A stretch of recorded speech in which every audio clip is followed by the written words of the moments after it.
Hello, everybody, and welcome to our lovely little podcast. I'm super excited because I am back. I took Christmas off because I was super busy. I made over 250 pops over the holidays. Thank you so much to Courtney Yates for filling in. It was an insane month and a half that I was just making toys, but I'm so glad to be back here with Leslie. And we have a super awesome guest with us today from one of my all-time favorite seasons, Survivor Vanuatu. Please welcome Chad. Woo! Chad Crittenden. Welcome to Beyond the Torch, my friend. I'm so excited to have you here. I'm like so nosy. I love to hear everybody's journey, like how they got on the show, why they got on the show. And we're going to talk all about your experience. Gosh, thank you guys so much for having me. Leslie, it was so good. We saw each other recently. And Yep. Todd, it's been a while, but welcome back to you. So, but thanks for having me. Yeah, of course. So to have you. Well, as we usually do when we start the podcast, we like to do a little spotlight on some of the most important people when it comes to Survivor, and that is the fans. And so today we are going to play a little phone call that we got, a little voicemail from somebody. And this story, I don't know, it kind of blew me away. Like you can't even imagine the impact that Survivor has on people, but when you actually hear how this show helped him in his life, it's pretty cool. So, you guys ready? Yes. Let's go. Hello, Beyond the Torch. Hello, Leslie. Hello, Todd. I'm Lucas Oliveira from Toronto, Canada, originally from Brazil. Just wanted to share how much Survivor has impacted my life, especially when it comes to learning English and where I am at right now. I discovered the show when I was a teenager watching Brazilian TV, and it was dubbed in Portuguese. Later on, I found out that they were not airing that anymore, and if I wanted to continue watching, I had to learn English just to watch it, and I had to watch it in its original form. P.S. My first season in English was China. Learning English opened so many doors for me. It not only helped me to improve my language skills, but also sparked my desire to connect with the world, with the fans, and with the survivors. That journey eventually took me to Florida, where I had the amazing opportunity to meet Leslie and Courtney in a charity event. 5 years later, I immigrated to Canada, and now I'm happily married with the love of my life. When I look back, watching Survivor nowadays on TV or going to watch parties makes me feel very so fulfilled. And it reminds me of my incredible journey and all the connections I've made along the way.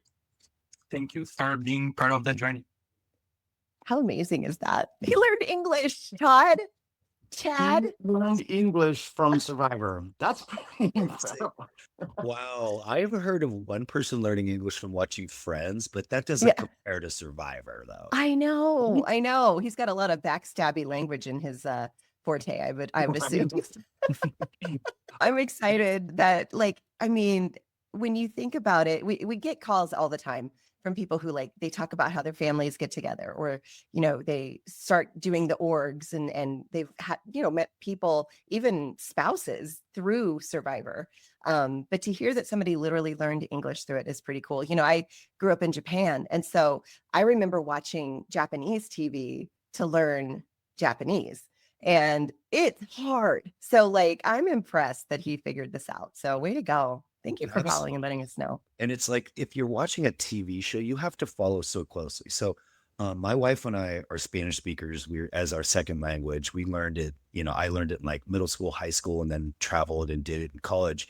And all throughout, I would, watch and listen to Spanish recordings, and it just really just throws you right in. So it was an awesome way, I'm sure, for him to learn English. That's cool. Are you fluent in Spanish? Yeah, actually, my teaching credential is a bilingual credential. So I passed a test in order to be able to teach kids in their native language in Spanish. So I did that for the first couple years that I taught in a bilingual classroom. So we would teach them in their native language, Spanish, first, second grade, and then we'd have like a 60% Spanish, 40% English, and then they would transition. And by the time they were in fifth grade, it was majority English. And so by the time they went to middle school, it was biliterate. So they were able to learn both languages, reading and writing, going into middle school and high school. So yeah. That's amazing. It's crazy. How cool. Yay, Chad, you're so amazing. And okay, so let's talk about your little survivor journey. I want to understand, how many times did you audition and why did you decide to do Survivor? What was the motivation? Right. So mine's pretty unique because my wife and I were huge fans of the show, season one, two, three, four, five, six. And in season nine is when, or not even season nine yet, season eight, in between, just as it was wrapping up, I was in my ninth year of teaching, and that's when I discovered a lump on the bottom of my foot, which turned out to be a cancerous tumor.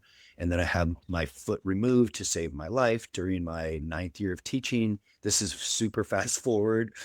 I was See going my to say, TED wait, talk wait, for- slow down now. Slow down. my TED That talk is for terrifying. I would feel a lump sometimes and like not think anything of it. Were you immediately alarmed or were you? On the it bottom was- of your foot? Yeah. Yeah, I was on a competitive soccer team at the time, and I'd actually seen a podiatrist for this. I thought was a cyst because I'd had cysts before, and people get them. They're just Yeah. cysts. I'd Mhm. had one on my wrist before, and it goes away or whatever. And so on the bottom of my foot, I saw this podiatrist. He's like, "Oh well, we'll keep an eye on it." And then I also saw an orthopedist, and he said, if it grows, come back and we'll take a look at it again. And it did grow, but it was slow. And so when I first saw it, this is a little bit grotesque, but it was like the size of a peanut. They do this, right? When they talk about tumors, Yeah. they talk about the size of it is compared to fruits and foods. It's disgusting. But anyway, so it started off as like peanut M&M size, and then it kept getting bigger. And by the time it got to like almost golf ball size, I was Oh my like, God. I went to my orthopedist and I said, can we check this out? It was actually before that. I said, can you I don't know, try to go and drain it? Because they had done that with, again, sorry for the yuckiness, but No. they did that with the ganglion system of my wrist. They just go in and with the syringe, and it's kind of fatty tissue, and it's just, a procedure, and they take that stuff out and it goes away. And I said, can you try to do that? And he's like, and he kind of hemmed and hawed, and he's like, all right, I'll try it. So he kind of went in there and he's like, there's no fatty tissue, but he didn't discover what it really was. Finally, when I said, can you just remove this? And so it was my insistence and my self advocacy for my own, because I said, I have a soccer season coming up and I need this thing removed so that when I put my cleats on, it's not, bothersome. It didn't Yeah. hurt. It was just like, it bugged me. So Yeah. soccer cleats, they are tight. And so I was like, all right, I want this thing out, get a couple stitches. And so that when my soccer season starts, I'll be able to practice with the guys. And we just moved from first division to premier, and we were ready to train more. And so they removed it. I actually had a procedure on a Friday. I got a substitute teacher for my third graders and had the procedure on a Friday, knowing that I'd have the weekend to kind of hobble around and I'd get back. I think I took the Monday. I did take the Monday off too, so that I have 4 days and I get back on Tuesday, maybe even without crutches. So I get the procedure on Friday and that was it. Then the weekend comes, no big deal. I'm at home with crutches and my little couple of stitches on my foot, not knowing the wiser. And Monday comes along and I get a phone call. Now this is old school. So we're talking 2004. And it was the time where, there was caller ID. Yeah. Oh yeah. But it was like, so I answer, I look at the phone. It's like, oh, Kaiser Permanente. Cool.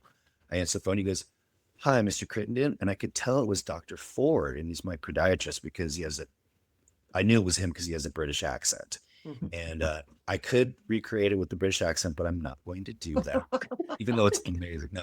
So, but he says, Mr. Crittenden, we did the procedure and we removed this growth. And I'm thinking, oh, cool. He's just being cool with the follow-up. Like, this is really nice for just Yeah. to see what I'm doing.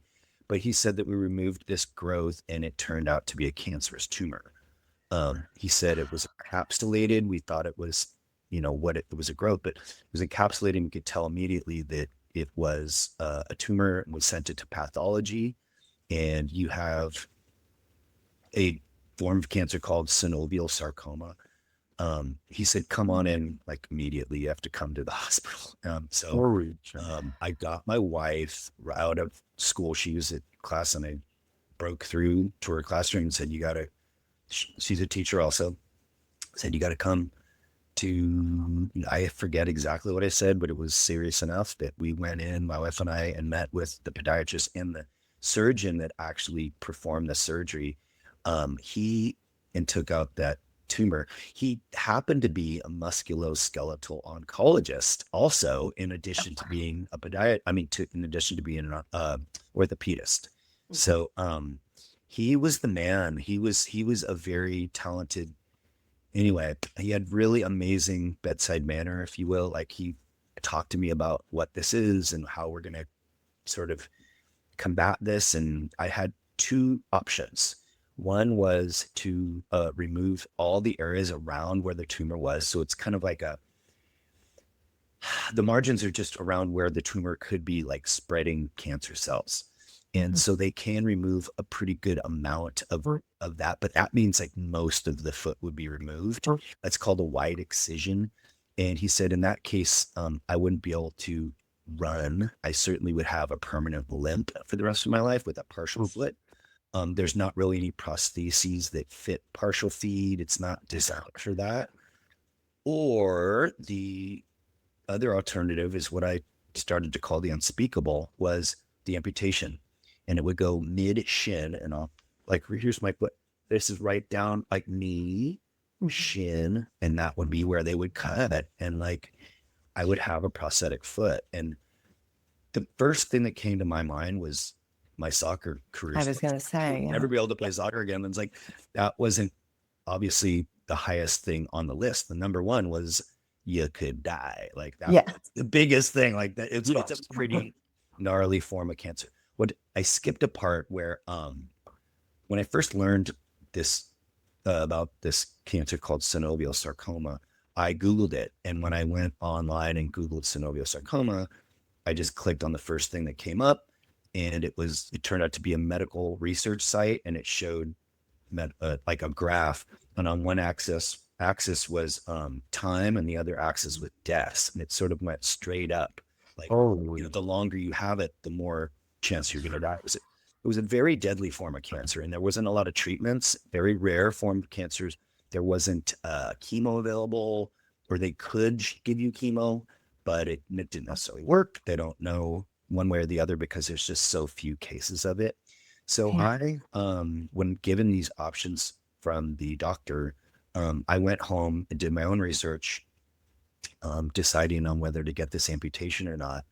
And I did, a lot of research. He found really, really amazing things that people were doing all over the world with these prostheses, from snowboarding, which I'm a huge snowboarder, to triathlon, which I'd done triathlon, to like the Paralympic Games. And, you guys know, it's like you see these incredible things that people Absolutely.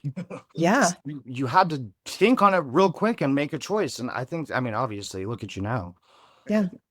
It worked, but He did the right thing, apparently.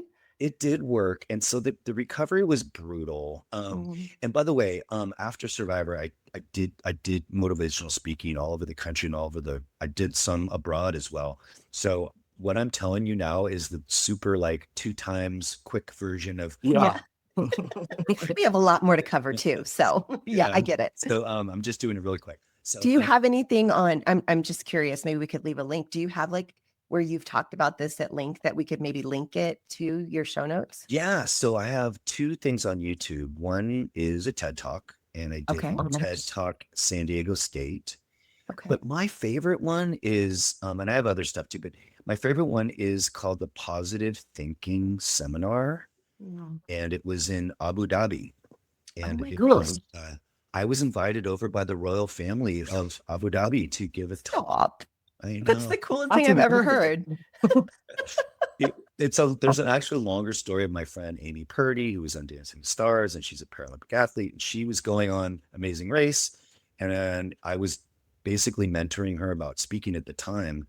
And she said, "Oh my God, we might be going on Amazing Race, but I have this huge speech in Abu Dhabi that I've been invited to," because she has a TED Talk also. And I said, "You got to go on Amazing Race. You kidding me? Like, that's a huge opportunity." So she goes, "All right, well, then I'll give you this speech." So she referred me to the royal family, and they're like, "Okay, you come over." And that was That's that. amazing. So that's really a really cool talk. It's a little longer than the TED Talk, but Okay. it gives all this that I'm talking about now. Well, guys, we will leave that in the show notes so you can go watch Thank that if you. you want to hear more about this part. But we got Yeah. so many Yeah. other things, of course, to cover. Yeah. So, how long after you had this amputation and got your prosthetic, when did you go, I think I'll do Survivor? Yeah, it was crazy. It was during my recovery. Like I was completely at the end of my recovery, and Survivor 9 All Stars Mm. came on. Oh, And 8. it's freaking Sorry. amazing. So I'm sorry, Survivor 8 before Yeah, our you were on 9. but they advertised Survivor 9 on Survivor 8, saying if you Yeah. get to be the next contestant on Survivor, send you to da, da, da. And it was like, okay, so just season 8 All Stars, of course, was all those the good. It was the first All Stars, right? The Yeah. good, the bad, and the ugly from all the seasons. It was a huge Survivor season. So I think what they wanted, and just to skip ahead a little bit, I think they wanted totally weird, new, not weird, but different contestants. So Yeah. I was thinking, oh my God, after season 9, they can't just go, okay, back to regular old Survivor. Yeah. So I'm watching the TV and my foot, here it is. This is my foot. My foot was lined up on the ottoman. Literally, it lined up, literally and figuratively. Foot, TV. There's my Survivor, audition casting call. And so I was like, I can totally do this. I can send it. It's not just like I blend in with all the other 10,000 people that are sending in their VHS tapes, and that's what it was back then. VHS Yeah, tapes. exactly. So, and so I was like, I really had this almost like an epiphany. Like, I'm totally on. It was weird. I was like, so I found myself in the backyard doing weird stuff like digging with my fake foot, or reaching a key with my fake foot, or like paddling a boat with my fake foot.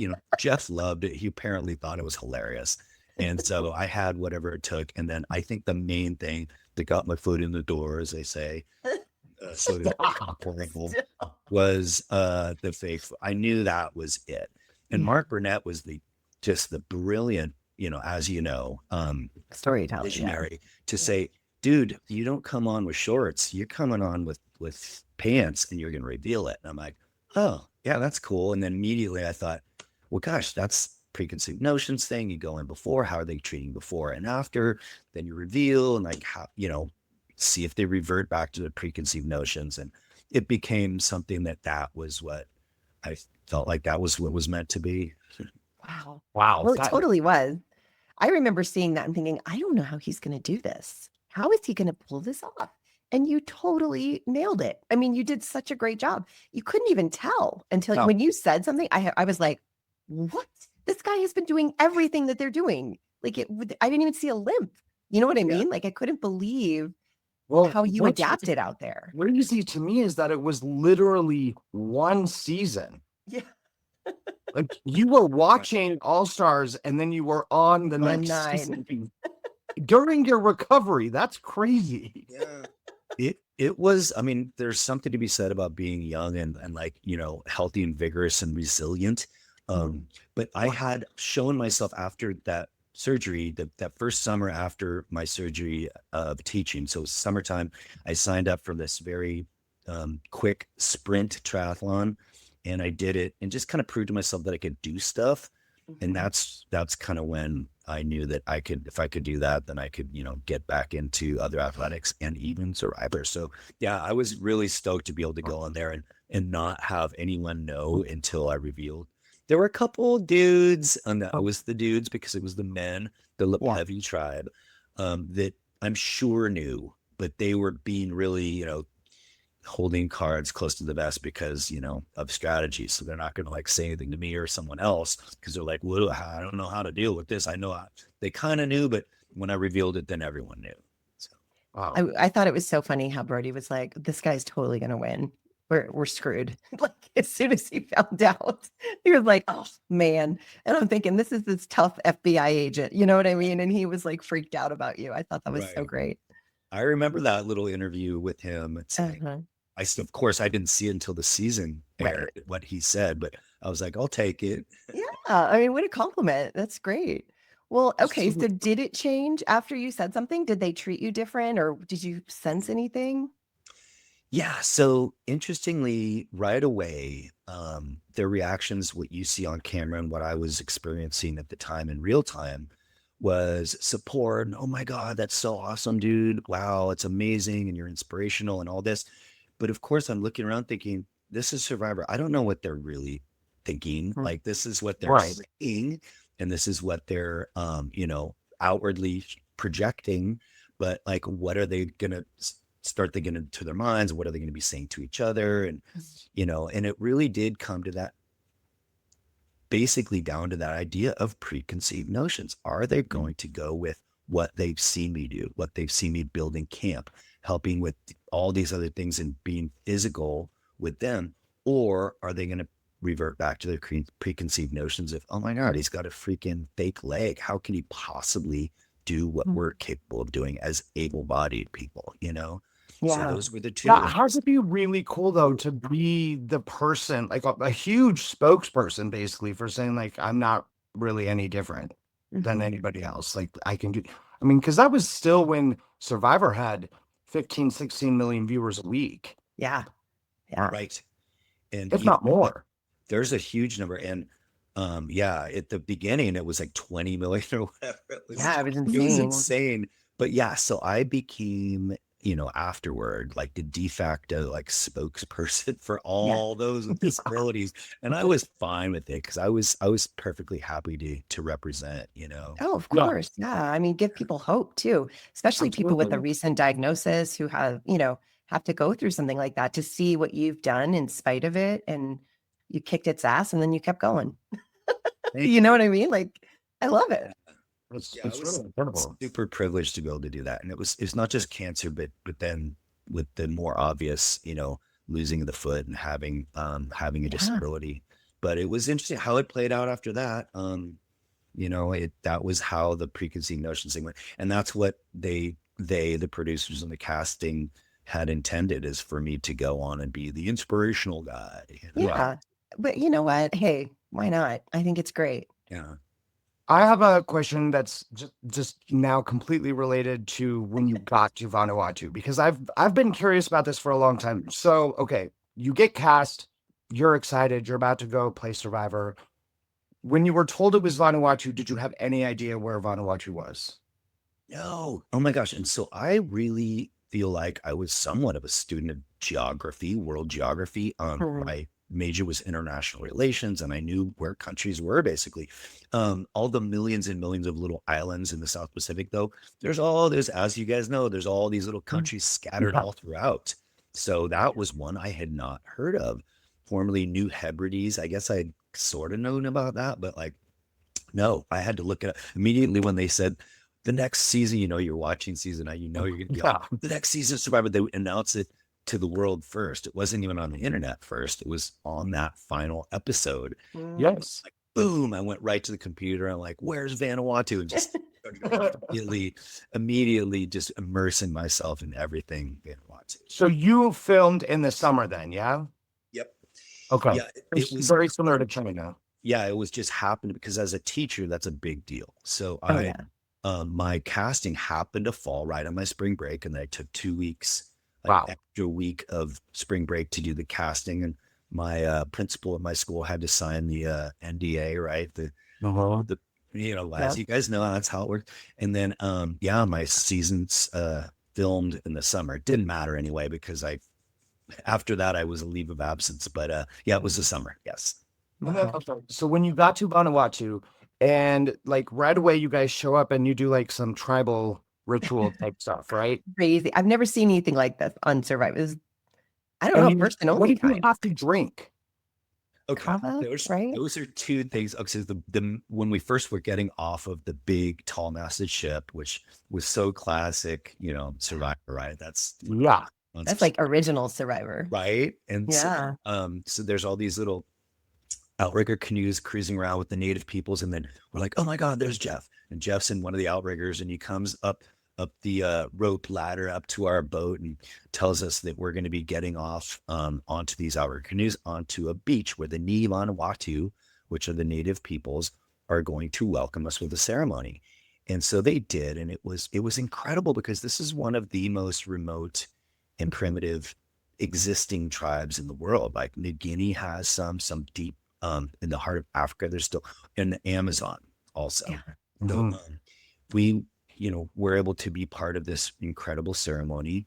So as soon as we get off the boat, there's all 18 of us, and they have these native peoples that came down with spears, and they kind of poked the guys over to one side and the women over to the other. And that's when we knew it was men versus women, because we That was so cool. immediately. Yeah. And the men were sat down on these little risers. They were sort of just stumps, basically, in a sort of a predominant place in this big open area where there was ceremony was about to begin. And then the women were placed sort of over to the side on these mats. And so I was looking, going, okay, this is pretty obvious that it's the men giving a place of predominance, like a patriarchal society, Oh, 100%. Yeah. watching, and the men are like part of this. We were part of the ceremony. It was so, And they were just observers yeah, exactly. to the One side. of the wildest openings ever. Is so good though. It was weird. Go ahead. Yeah, It would never fly these days, I don't think. Yeah, I would love to see them do that now, Yeah. like men against women. I like Vanuatu and Amazon. That was like 2 really cool seasons for. I don't know. It was really cool. Anyway, I sorry. agree. Continue with that. we had seen that. You're right, because the Amazon, we'd seen that already, so they had some precedent. It was perfect for production purposes, because it was that very patriarchal society. So it's like, Yeah. and only men drink kava, and that goes to that's the second part of that, was what we were drinking this stuff. So the men go over, and we're in this in this predominant area to watch the ceremony, and the chief comes over with this half coconut shell full of this muddy water looking stuff. It just looks like yucky muddy water, and gives each of us one to drink. So he gives it to the first person, and they take a sip, and this chief's like, no, like basically like the universal sign, chug it. You're like, blah. So, but it was nasty. So you drink this stuff, and I think that he may have demonstrated, because he chugged the thing, the chief, and then showed the very last teeth like mouthful that he had, and he spit like in this dramatic fashion. So like it kind of shows that you're done. And so we each did that, and it was the most disgusting stuff. I mean, it's a really gross. So it's kava is ground out the root of the kava plant, and it's ground together and put into this liquid. And I'm almost hesitant to say how they do it in the traditional Vanuatu fashion, but I think I'm allowed to, and I'm going to say, even though it's disgusting, I'm so curious. Oh, we are on the edge of our seats, Chad. Keep So going. normally you think, oh, what do they use, like a Petzl market? That's what I was thinking. Use that, and they would add some water. No, the way that they traditionally do it, the chief would take this kava and just chew it, right, and it goes in, and then maybe they add some water, but that's the gross part, right? Oh no! That was the case in our case, but it would add to the disgustingness and the nastiness and the vile, whatever. So yeah, so we drink this stuff, and we proceed to sit back and watch this ceremony, and it does affect you. Yeah, it's not just like they're drinking like chocolate milk, What was it like? What did you feel? Because I've It's heard the about body. kava.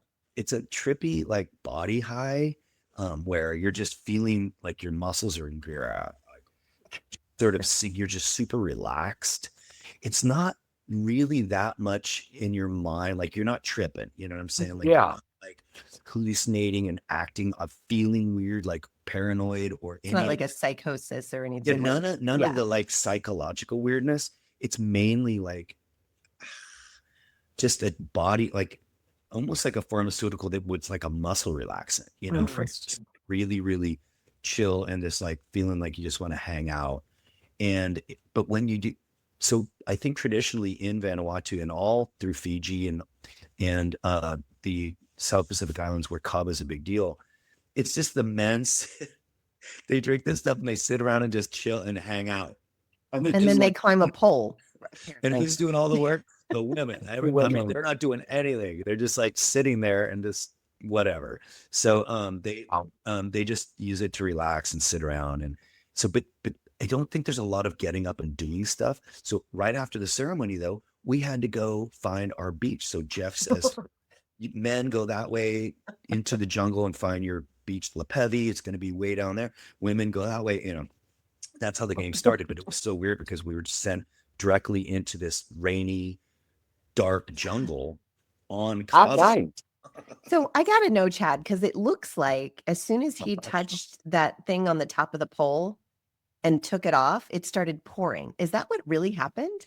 Yeah. So Brady Finta, as you alluded to, for he's the dude that we thought was like some sort of like city planner, of course, which he lied to us. He's like a badass SWAT team, Marine Corps, like whatever, like special forces kind of guy. So he was able to scale this. It was a pole. At the top of this pole, they had the kava, an idol, and he was able to scale that thing. It was greased with pig fat and touch this thing. And as soon as he touched that thing, it started pouring. It really did.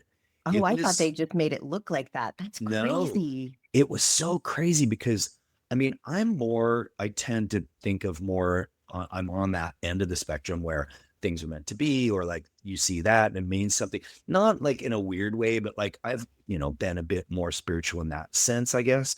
So I was leaning toward, holy shit. Yeah. I cannot believe that just happened the way it did. And even when we brought it back with the idol, or with that special figurine, people were extremely careful with it because of that. After witnessing that, even skeptics, That's amazing. it was Yeah. so cool.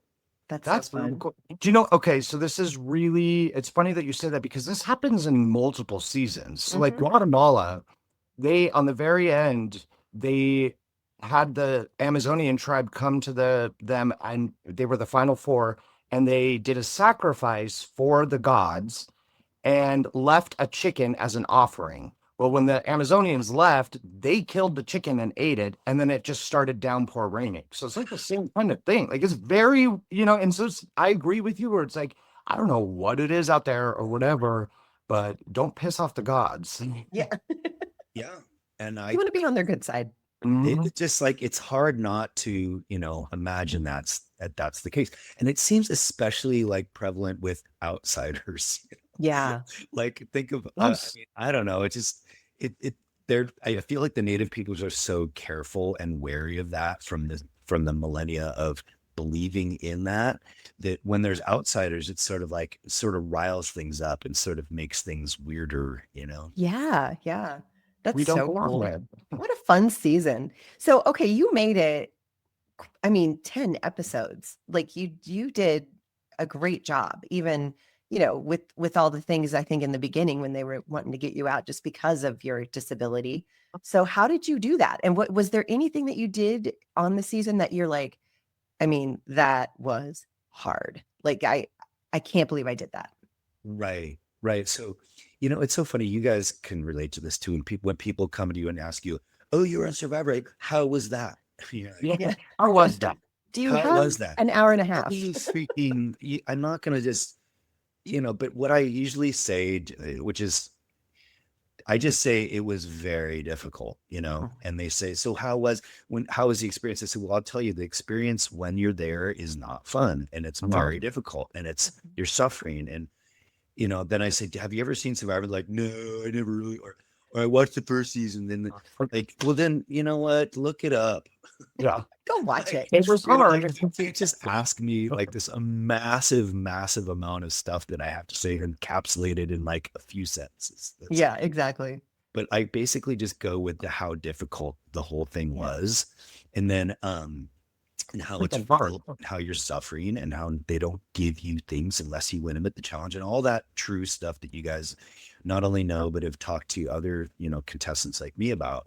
But as far as like the difficulty from when we first started the game to the end, one of the things that was the hardest was certain balancing things with my foot.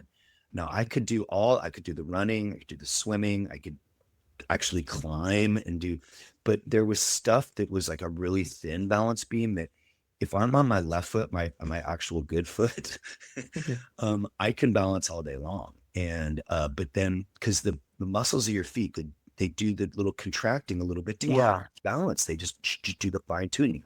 But with my fake foot, you're standing and you don't have that. So if you're trying to balance on the prosthetic foot, it's really difficult. So the hardest thing, like challenge wise and physically was balance stuff. And I still did better than others at other, just in certain It's challenges. true. You did. Yeah, we did. That was the hardest thing physically.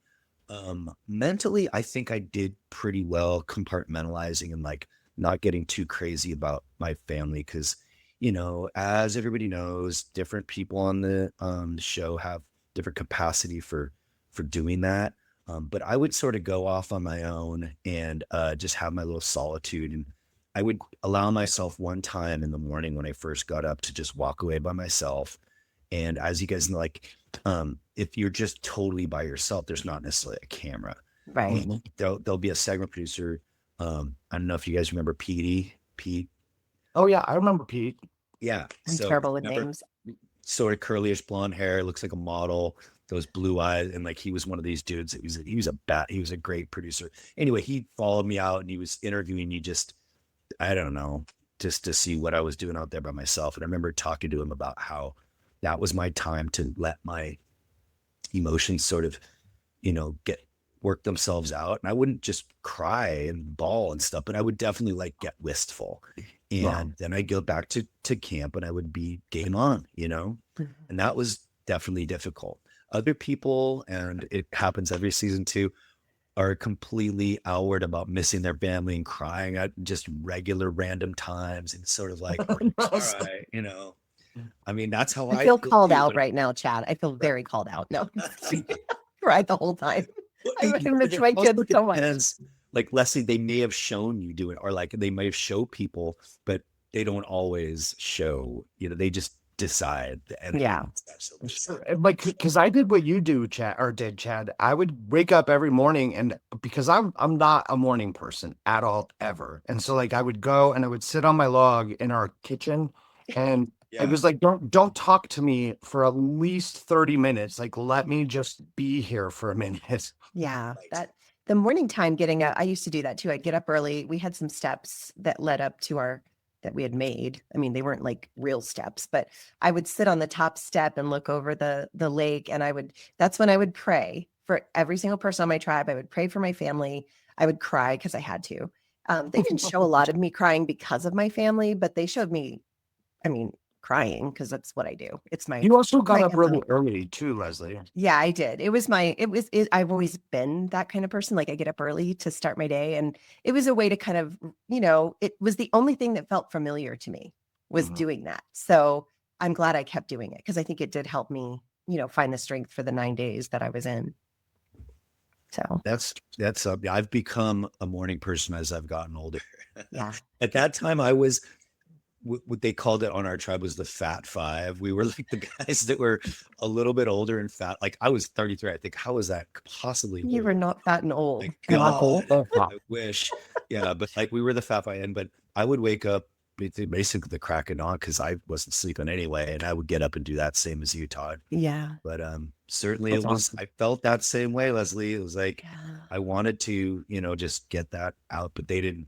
They just pick and choose what they're going to show. Yeah. Yeah. No, it's definitely a thing. Well, so Chad, when you went into Survivor, what were you hoping to get out of it? And did you? Or was it different than you thought? Aside from like winning or whatever. Yeah, aside from Right. Okay, so that's what I was going to say. I mean, the obvious one is I want to win $1 million. Yeah. But I certainly wasn't going in like you see, even just this last season. It's like you see people that even to this day, people are voted off. They're like, "Oh my God, I'm thankful just to be here," and all that. And it's like, wow, like I wasn't feeling like that at all. And when we voted off the first dude the first person voted off from our season, Brooke, we kind of came together and said, you know what, he's one of these guys that's going to be feeling like I'm just happy to be here. So because we knew that he'd been applying season after season, he was a super fan even in season 9, and so we voted him out because we thought he'll just be fine with that. But obviously nobody's okay with being first voted off. But And Brooke is a good dude. Yeah, Yeah, that he's a was great the guy. first guy, and it's affected. And that's a whole other thing. And Brookie, if you're watching, dude, I know it affected you. And anyway, yeah, Love totally. you. We So love our he's a good Brookie. He's guy, so sweet. totally He's such a good good guy. person, and I like the guy immensely. But Yeah. that's kind of what we did to justify it. However, I wasn't in that camp. I was like, I'm gonna go as far as I can, and I guess not necessarily like outwardly or consciously thinking that I'm doing this to represent all people with disabilities, but certainly it was there. Yeah, of I course. was Yeah. so focused on what I was doing, but not necessarily like, here's my goal. But as I, came to the end and was voted off and was at Ponderosa, it started to coalesce this idea of like why I was there. It started, so see things kind of more clearly. And yeah, I certainly see it as that was, what I was doing there is doing the best I could, but also to represent and show what people with disabilities are capable of. Yeah, and you did a great job. And it's funny, I think when you said that, I was like, wow, that's really cool because I never really realized me going on there being a Christian, radio host and evangelical at the time, I was representing that. Todd, it was the homosexual community. We all had our representation, if you will. And it does, you kind of feel like I really want to make them proud. I want to make them feel like, oh, look, evangelicals can do anything, or people with disabilities can, or homosexual, whatever, you can still be whatever. I don't know, to me that's kind of cool. It never occurred to me. I don't know why it didn't occur to me. It's kind of obvious, but Well, I mean, because like I was similar. Like I went out there, I didn't go saying I want No. to represent the gays, but Right, it was right. half them was like, oh yeah, I guess I did, yeah. kind of thing. And I was like, that's cool. Yeah. So Yeah. I wonder, what's trippy is like, I wonder if the producers and Lynn and the casting, they look at that and go, okay, this is somebody that we haven't had represent that segment of society before. We're going to Yeah. put that, you know what I'm saying? Like absolutely. so many things in hindsight that you looked at why you were chosen or what the sort of mix of people they put together, what was doing what and who was balancing who. It's really interesting. Even to this day, I look back and go, oh my God, I think they did that because of that, Yeah, so of course. interesting. So out there that did not make TV, was there anything that happened that you like absolutely loved or a cool story that didn't make air? Yeah, there were a couple things just personally, like one of them was that I consider myself in just somebody that's like always making jokes at things in light. And my friends would always see me as somebody who's a funny person and just makes whatever light of stuff and just is always joking around. And they showed me as just the inspirational dude. I was like the same Yeah. inspirational guy they showed me because you only have so much camera time, right? That's Right. how it is. It's like, so screen time was me working hard and, doing my plotting with my tribe, but it didn't show much of my true personality. Like that's what, Yeah. because it was just too much to show. But you're witty and dry. Yeah. Yeah. Yeah. Another one, remember Katie Gallagher? She's another one that someone said, oh my gosh, she's hilarious, but they didn't show her like that all the time. But Katie and I have just hung out right after my season. Like Lex invited us down to Santa Cruz for a thing like a couple seasons after mine. And I met Katie there and it was just, it was funny and we were just having so much fun. And it totally is true about how they don't totally show everybody's true colors. They can't. So that's one. We've talked about this. Like it's like a one-dimensional thing, like, well, because you were the inspirational guy. I was the Christian girl. Right. Todd was the slippery little sucker. You know what I mean? Like, so everything they showed us doing was very much confirming our identity in the show. Right. And it's not that wasn't who we were. It's just only one aspect, Yep. one branch, if you will. It's totally true. They have their characters. This is the character you are. This is what we're going to show. And here's how we're going to portray you based on that and vis-a-vis everybody else in the tribe. And I mean, it's really brilliant how they do it. Is. Really, really brilliant. It's genius. To take away from it. The other one they didn't show of me was I got pissed at Julie after this vote. And you'd think, okay, they're going to show this like argument shit that's going on between cast members. Of course they're going to. But it didn't fit who I was. Yes. So I was totally in a line. So Julie's one of my, to this day, one of my good friends, and Chris and I are still very close. And on the island, we became very close friends. And then when she deviated from a vote and voted against me or went against our alliance, I was freaking miffed, to say the least. And so afterward, I let her have, I didn't start tearing into her, but I was like, as mad as I get, basically sarcastic and like ticked off. Like I did that, but they didn't show it. It was really interesting. They did not show that. Yeah. Yeah, they didn't show me lying. They didn't show me cussing. They took everything out and just made me look like this precious little Christian woman. You're the good Christian girl. You don't. I was a good girl, and it's I mean, I was that. You know what I mean? Like that was a big part of who I was, but I was also very human out there, and it was kind of, I was like, oh, man, a lot of people who watch see, and they probably thought the same for you. It's like, how did you not get mad, and how did you not lie? And it's like, no, I did. I just, you can only show so much when you have, all these people. And was Vanuatu, I'm curious, I can't remember how many people played All Stars. Was it the first time they did 18? No, I think All Stars was 18 or 20.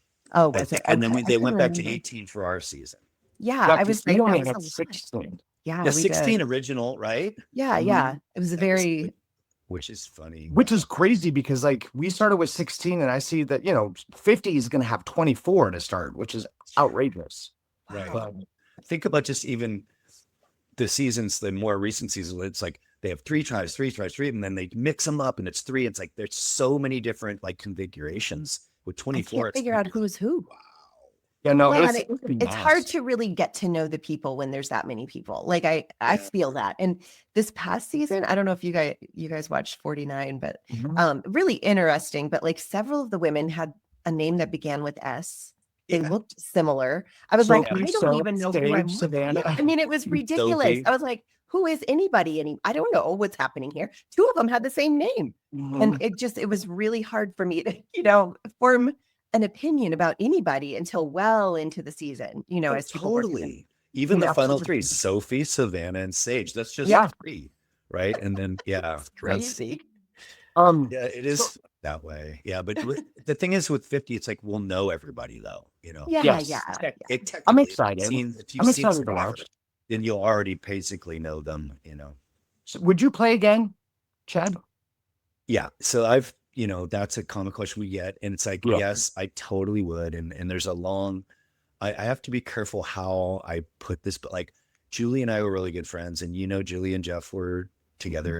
And so there was a dynamic there. And when a couple seasons after ours, when Heroes versus Villains came out, everyone said, even people in CBS are like, oh, you're a shoo-in. You're totally going to be one of the heroes. Hero, yeah. I was stoked. I was ready to go back because I was in the kind of the height of my speaking career, and it was very much something that would feed into that. And I just loved what I was doing, and education as well. I mean, not just education as a teacher, but doing that kind of education. So, but it was not meant to be for different reasons that, I've expanded on that with different people, but I don't really want to. Yeah, no. Yeah, totally no, I get it. I get it. Yes. The answer is yes. That's the simple answer. Yeah. I think that would be incredible. Yeah, I would love to see you play again. And it's interesting. We just talked to, me and Courtney talked to Boston Rob, and he was talking about how, he's like, I'm done. Like, I don't want to play anymore, and he's like, but I won. He said, once you win and then you go back, it's like so different when it's like, you don't have that fire to win. Like you've already done it.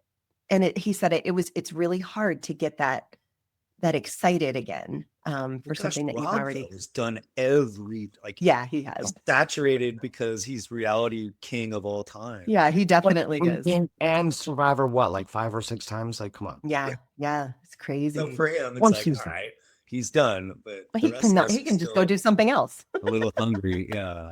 I think we have the hunger, which is, I think that's good. There's nothing wrong with that. I desperately want them to do a second chances too. And I want it to be people who have only played the game once, who did not win, and fans vote, because I think that would be amazing. That would be so much fun. Yeah. It would, and it's so funny because talk about the unpredictability of this series. Mm-hmm. And like when Survivor All Stars came out And then it was our season after. You're like, how could they top that? Well, God, look at how far it went. Now here it is 50. I'm thinking, okay, that's it. There's no way Jeff's gonna go out on top and la la la. But you never know what they're gonna do to reinvent themselves, you know? Yeah, I'm curious what's going to happen after this one. It should be interesting. Well, okay, so you do some of this stuff with grassroots soccer with Ethan, don't you? You guys Yeah. do a lot of stuff together. You want to talk a little bit about what you and Ethan do together? Yeah. So right after our season, well, if there was, and I don't know how it works like modern day. I know that there is some, alumni getting in touch, and we're in a group too, but like it's really dilute now that there's so many hundreds and hundreds of former survivors. But like I got to know Ethan right away with grassroots soccer, and he knew I was a soccer player. And I started off by going to an event with him and playing on his celebrity reality team in LA. And it was really awesome. It was a fun event. I still do play soccer. I'm not, I actually did play in a competitive indoor soccer league with my long pants on, just like it was bizarre because it was just like Survivor, where it was so surreal because I went on and proved myself as someone who could play soccer. And then after the game where I scored a goal, then I took the pant legs. It was exactly like the weird, like contrived Survivor, but I actually did that. So, but I'm not as good as I used to be, but it was still fun to be able to Yeah, that's so explore cool. grassroots soccer with Ethan. So I've done several events with them, and we're fortunately good friends. I just love the guy. He's awesome. We Yeah, also both had cancer too. So I know. Oh, You guys are both so inspiring and just great guys. I'm so thankful I know both of you, you. Thank you for what you do. both of you really are incredible. Like, Yeah. we had Ethan on the podcast a couple months ago. And Yeah, a couple months ago. Talking to him too. Like, both of you are Yeah. awesome. Yeah. Thank you. And so what are you doing now, Chad? You still teaching?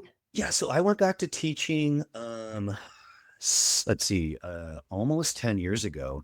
And I was back to teaching, classroom teaching. I taught first and third grade.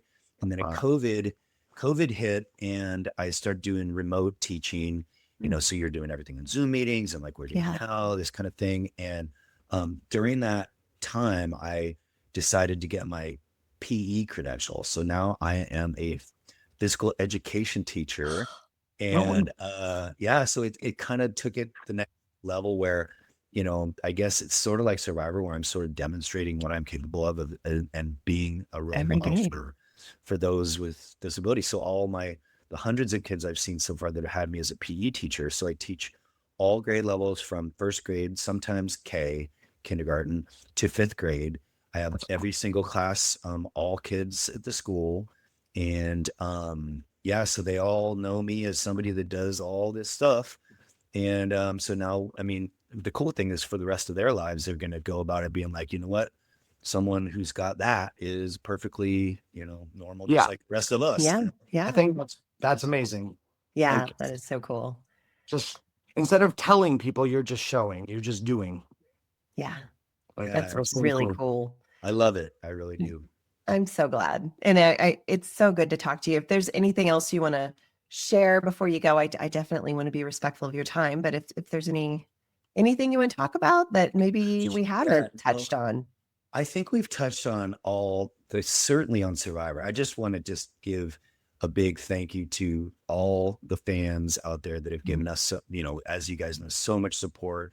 And I'm just incredulous. Like, it's incredible how much this show has survived, so to speak, but has been resilient and has gone on to do what it's doing. And it's funny because people know that Survivor is being translated into other languages in other countries. So there's this surgence, and you guys probably had this too, of the Czech Republic, and they're like, we love the Czech Republic now. And I'm like, wow, that was 20 years ago. They're like, no, it's translated into the Czech now. And we don't, like, I'm huge in Czechoslovakia right now. Have you listened to it? Yeah. What? Have you gone and listened to it? No, I gave a video for their like Christmas thing. I don't know if you guys. So yeah, we did too. You need to look for your season in that language because somebody is doing your voice. I saw someone sent me a clip of mine in Spanish. Yeah. And I was like, what? This is what they chose for like it's But it's like, hilarious. ¿Cómo estás? ¿Cómo estás? Yes. I'm like, "Hola, bara, bara, bara, hola." I was like, You're like, I don't have that voice. Hello, Audrey. I was like, I sound so sassy. Oh man, I gotta know what I sound like now. That's hilarious. Okay, I'm gonna It's go check so it out. weird. now. I feel bad Check that it I out. haven't done that. I should go back and actually look at what it is, right? That's It's funny. pretty incredible because they try to find someone with your voice-ish, but they're speaking, Czech or whatever they're speaking. It's Interesting. amazing. Whatever they speak. Hilarious. I don't Oh, know. that's It's fun. like, Well, Chad, thank you for your time today. And thank you for, Yes. wow, I mean, your journey is amazing. That was really inspiring to hear. And, it's difficult. I mean, actually, my husband was just diagnosed with cancer. And so he's got to have a surgery. And, life is going to be different for him. And it's just so encouraging for me to see somebody who has had cancer, who has taken the steps they needed to take to do what they had to do to keep moving. And I know he's going to be fine, but it's been a lot. We've had to wrestle with a lot of tough decisions. We have a lot more time than you had. Thank God. But yeah, it's been tough. So thank you for sharing. Well, Leslie, I didn't know it, and if you want to give him my information, he could reach out. Everybody, we all know people now that have had Survivor, that have had it or have survived it, and so. But yeah, again, I'm a resource. So if you want to reach out, I'm here. Thank you. I thank you for sharing your heart and sharing everything you shared today. And you know what? What an amazing show that has brought us all together like It this. is. It really is. And so, but I'm really thankful. And I really love the fact that you and Todd, Leslie, are sort of carrying this on and taking Yeah. the torch further, Well, here's what, the show completely changed my life. And, it definitely changed his for the better. We, and as we talked, I think we realized there's a lot we could share. And also there are other people just like us who've been on the show who have a story that goes well beyond that one-dimensional character that we all met on Survivor, and to be able to like see these people for who they really are and how the show has affected them and changed them and encourage them, giving them opportunities like you speaking around the world. Like, I just think it's freaking awesome. And here we are about it, Survivor 50, like unbelievable. Like we get to be a part of this. Nobody can ever take that away from us, guys. Nobody. Nope. Completely changed my life. And Todd too, I'm sure. It's like, obviously, but it's like, it's amazing, like how that can just be such a huge part of your life. And it is who we are now, Yeah. Yeah. Yeah. It's pretty cool. sure. I love that. It is who we are now. And I always say to people, Survivor is such an incredible part of my life that I will always be happy to share those stories with people because it is something that people are curious about. And it is something that people want to know more about. And I was given the chance to go and do it. And so I'm happy to share. Yeah, exactly. So I'll come back after I'm on season like 53 or Yes, whatever. we would love that. Will you please make us a promise right And now? if you guys are on too, then we've already got an alliance. We've got an alliance. We're Yes, already done. like, with each other. 100%. Done. I got your back, Chad. There's no way a winner will win again. Yeah, exactly. Well, we definitely want Todd on our tribe in our alliance because, winners. Anyway, well, we love you. Thank you so much. Thank you Chad. so much, Have an Chad. amazing day. Thanks for taking time. And yeah. Love you guys. Thanks. Love for you having me. too. We'll see ya. All right. Bye, guys. Yeah. Oh, he's Amazing. a rock star. We love Chad. He is a rock star, isn't he? What a great guy. He's so freaking cool. Yeah, I mean, I remember meeting him it's like years and years and years ago, and he had said something in this podcast about like his humor, his funny side not being shown. And that is what I remember by meeting him in person was just how witty and funny he was because you didn't see that on the show. Yeah. So Yeah. yeah. So fun. Well, and how did it feel? Do you feel like, okay, I'm back? Like that was easy? Oh Or- yeah. It was, Okay, good. riding a bike. You can't really Well, yeah. but I'm yeah, it good. was so good to have you back. Feels like home again. Even though I did love having Courtney here. She's always fun to hang out with. But I mean, we love Courtney, but it is really nice to be back because it was weird going for so long. Honestly, the month of December felt like one long week. I was Sure. like, oh my gosh, I just can't sleep or ugh. Yeah. Well, we've got some great interviews lined up this year, guys. And going to be such a fun year. We're going to just do everything we can to celebrate this little show called Survivor. You know, you may have heard of it. And just celebrate the people that have made it what it is these 50 seasons, you know? So thanks for hanging out with us today. And don't forget, we need your voicemails. You know, believe it or not, we're kind of getting to the point where it's like, okay, guys, we got to start getting some more. And if you don't want to leave a voicemail, that's fine. You can just write us an email. Let us know how you know, what has Survivor done for you? It's beyondthetorch@gmail.com. And make sure you tune in next time right here. We're going to be dropping episodes every single week for a while. And I know, so fun. So thank you guys for joining us, and we'll see you next time right here on Beyond the Torch. Bye-bye.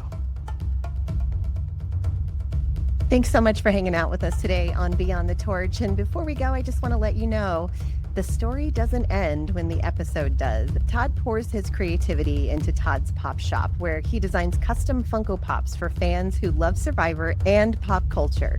You can find his work on Instagram at Todd's Pop Shop. And if you're in a season of transition with your faith, identity, or even just life in general, I'm Leslie Neese, a life and faith transition coach, and I offer one-on-one coaching for people learning how to move forward honestly and whole. You can find me at leslieneesecoaching.com. I also host a podcast called Honoring the Journey, where we talk openly about faith perspectives, doubts, questions, and the courage it takes to stay curious. Thank you so much for being a part of our tribe, and thanks for walking this journey with us. We'll see you next time on Beyond the Torch.